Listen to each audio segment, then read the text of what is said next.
İnsan günah eləyib, ürəyini sındırıb, Allahın yanına gəlmək, dərgahına yönəlmək, ibadət eləyib, məğrur olmaqdan daha yaxşıdır.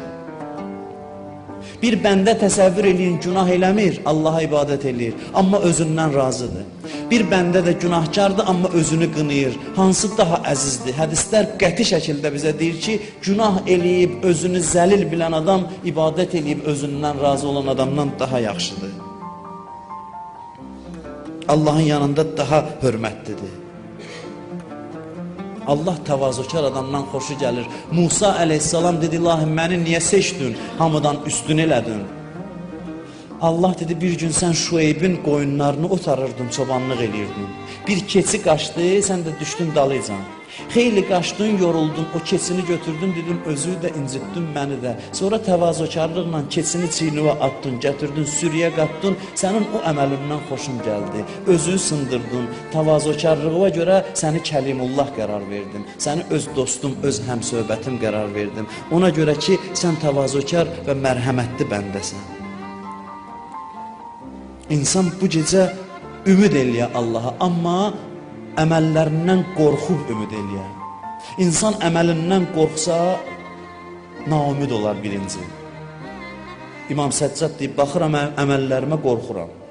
Deyirəm, bu əməllə nə olacaq mənim axı? Elə ki, əməldən ümidsiz olursan, bir çıxış yolu qalır. Deyirsən, mən Allahın rəhmətinə gərək söykənim.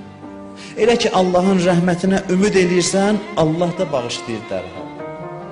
Bu günün düsturu budur. Bugün Allahla bu dildə danışasan, öz əməlindən ümidsiz olasan, Allahın rəhmətinə ancaq deyəsən, İlahi, rəhmətvə arxalanıram. Ancaq rəhmətindən kömək istəyirəm. Bir ərəb gəldi Peyğəmbərə dedi, ya Rəsulallah, qiyamətdə əməllərimizi kim hesaba çəkəcək? Allah buyurdu ki, Peyğəmbər buyurdu, aləmlərin Rəbbi, Allah.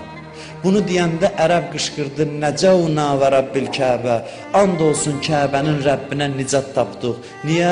Ona görə ki, bir kərim şəxs qüdrətə yetişsə intiqam almaz, bağışlayar. Bir halda ki, kərim Allah haqq hesab eləyəcək, onda nicat tapdıq, onda bağışlandıq. Allahın qonaqları yox. Allah bizi əziz qonaq kimi qəbul eləyib. İmam Səccad duasında deyir, Quran ayəsini gətirir, Allahdan bağışlanmaq istəməmişlər əvvəl bu ayəni deyir, İlahi, sən buyurmusan, Allahla görün nə gözəl danışır, deyir, sən buyurmusan ki, Allahın fəzlindən istəyin və Allah görəcəksiniz sizə qarşı rəhəmlidir. Demisən, bəli. Etməz, madam ki, sən bu sözü demisən, dalıca buyurur, ərz eləyir Allaha, deyir, bu sənə yaraşmaz mənim Allahım, deyəsən, istəyin, istəyənə verməyəsən. Yaraşar, yaraşmaz. Deyəsən, gəlin, istəyin, verim, gəlsinlər, verməyəsən. İmam Səccad deyib, bu səndən uzaq bir şeydir, sənə yaraşmaz bu. Big ağız. Allah bir bəndənin üzünə tövbə qapısı açıbsa, əleyhissalam buyurub, bağışlanmaq qapısını da açıb. Allah bir bəndənin üzünə dua qapısını açıbsa, qəbul qapısını da açıb.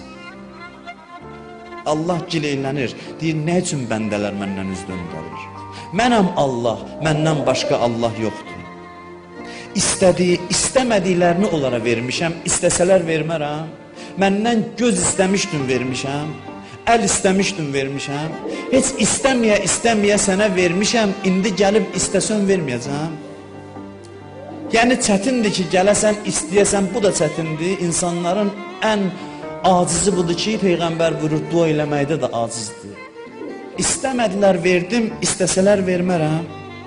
Sonsuz səxavət dəryası mənimdir, dünya və axirət mənim əlimdədir. Ondan sonra görün nə gözəl söz deyir. Deyir, əgər göylərin və yerin əhli, bütün göylərin və yerin əhli, göylərin və yerin mülkü qədər məndən istəsələr, hamısına versəm, mənim mülkümdən milçəyin qanadı qədər azalmaz.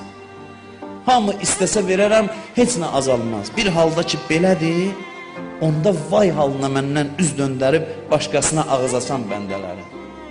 Bir halda ki, bu neymət mənim əlimdədir, bunu başa düşməyib, yenə məndən naümid olub, qapı axtaran bəndənin vay olsun halına. Qiyamətdə möminlərə deyər, mənlə görüşməyi sevərdiniz, deyərlər, bəli. Deyər, niyə görə sevirdiniz mənlə görüşməyi? Deyərlər ki, çünki bağışlamaqla ümid var idi. Bu sözü deyən kimi Allah deyər, bağışlamağım vacib oldu. Sizin hamınızı bağışladım. Suda boğulan adam kimi bugün Allahdan istəyək.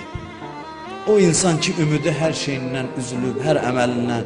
Deyə ilahi, baxıram əməlimə, ümid verən bir şey görmürəm. İmam Hüseyin əleyhissalamın əzəmətinə bax, nə boyda əzəməti var. İmam Hüseyndən əzəmətli insan neçə nəfərdir? İmam Hüseynin əzəmətini dillər azizdir vəsf eləsin. Bilirsən, hardan bilmək olar İmam Hüseynin əzəmətinin qaynağı nədir? Onun ərəfə duasını açın, bir yeri var orada. Elə hey deyir, əntəlləzi, əntəlləzi. Allaha deyir, sən o kəssən ki, əntəlləzi, mənə minnət qoydun.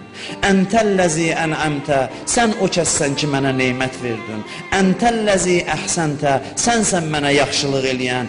Əntəlləzi əfzəltə, sənsən məni fəzilətli eləyən. Əntəlləzi rəzəqtə, sənsən mənə ruzu verən.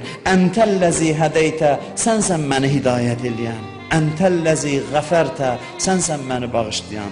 Əntəlləzi sətərtə, sənsən günahlarımı bağışlayan, eyiblərimi örtən. İmam Hüseynin əzəməti bu idi ki, hər şeyini Allah yolunda qurban vermişdi. Axır saatında deyirdi, ilahi Hüseynin səndən başqa pənahı yoxdur. Hüseynin səndən başqa heç kəsi yoxdur. Hüseyin hər nə veribsə azdır sənin yolunda. Səhabələrdən biri baxırdı İmam Hüseyin ağaya, ağlayırdı. Dedi, niyə ağlayırsan? Dedi, heyfslənirəm, bir can verib Allah mənə. Heyfslənirəm, bir can verib. Sənin yolunda bir can nədir ki? O qədər şeyi Allah yolunda verirdilər, heç nə bilirdilər. Kərbəla şəhidləri özünü heç nə bilirdisə, gör mənlə sən kimi? Bizim nəyimiz var Allaha təqdim eləyək? Heç nəyimiz yoxdur. Amma ürəyimizin bir küncündə xanım Fatimə Zəhranın məhəbbəti var. Mənim ürəyim xəstədir. Günah qəlbimi öldürüb. Amma diqqətlə baxsalar, ürəyimin bir güşəsində bir nur taparlar. O da xanım Fatimə Zəhranın məhəbbətidir. Əhl-i Beytin məhəbbətidir.